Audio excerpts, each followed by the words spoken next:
Well, hello, Southminster. It's good to see you and be with you again this week. Hope you're all doing well. The English poet Christina Rossetti once wrote, "I am most fair, yet all my loveliness is born upon a thorn.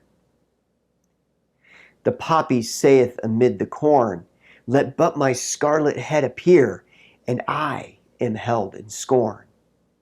Yet juice of subtle virtue lies within my cup of curious dyes.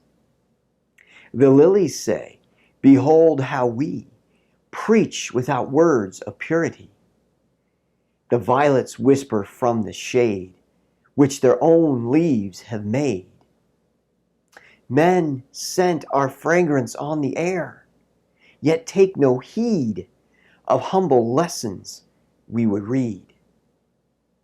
But not alone the fairest flowers, the merest grass along the roadside where we pass, lichen and moss and sturdy weed, tell of his love who sends the dew, the rain and sunshine too, to nourish one small seed." Rossetti's poem, entitled "Consider the Lilies of the Field," speaks to how the natural world reveals a vision of God. The preaching of the lilies, the whispers of the scented violets, even the sturdy weed, all speak of God's love in their own way. Rossetti's poem, I think, challenges us to consider, do we hear the natural world speaking God's vision to us? You see, to experience God's vision in the natural world requires, as Rossetti implies when she says, men scent the fragrance of violets and yet take no heed, learning to see the natural world differently. Well, this past week, we started a new series called Nature as Neighbor.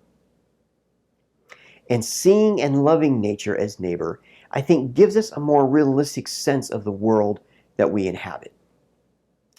And having a more realistic sense of the world, in the words of Sally McFugee, reveals the world to be both resistant in that other people and things are there, taking up space, and responsive in that the world affects me.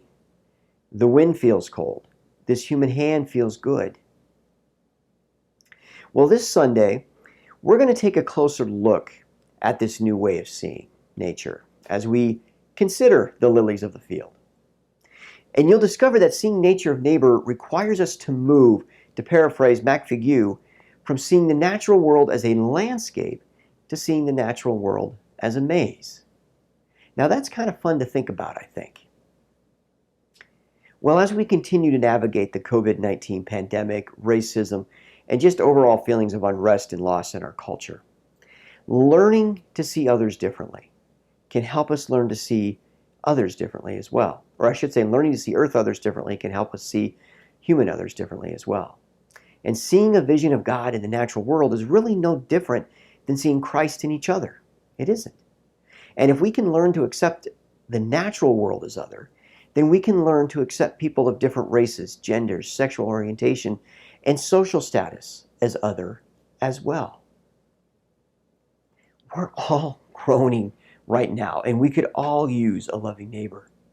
The entire creation, including humanity, is waiting for us to say, in the words of Fred Rogers, Mr. Rogers, "Won't you be my neighbor?" Well, to close, I want to share a story about St. Francis of Assisi, the patron saint of animals in the natural world. Francis found that the natural world constantly spoke of God's love, whether it was trees, flowers, worms, or birds.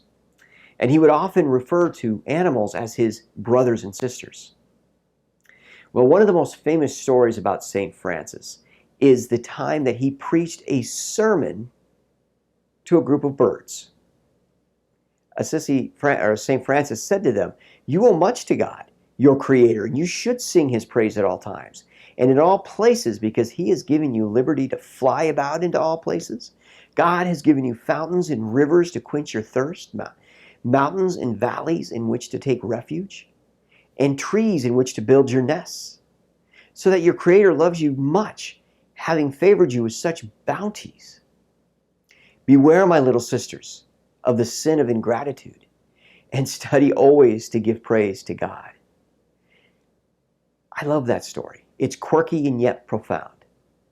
Now, I'm not suggesting we start preaching sermons or reading the Bible to the shrubs and squirrels in our backyard.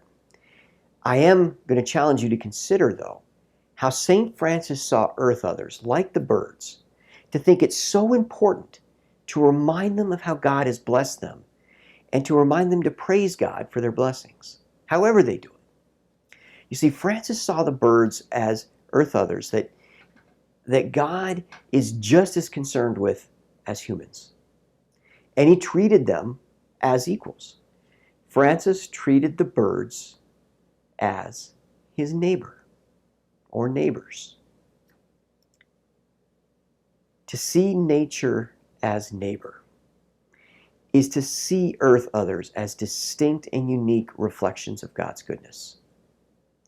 As Richard Rohr once said, this diverse world is held together in a universe, which means a reality turning around one thing, God.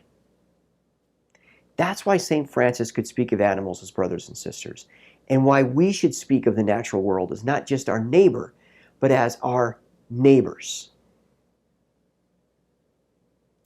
So think about that this week as we move into our second week and consider the lilies of the field. Again, it's great to see you, Southminster. Have a great week. Stay safe and know we love and we miss you, and we'll see you soon.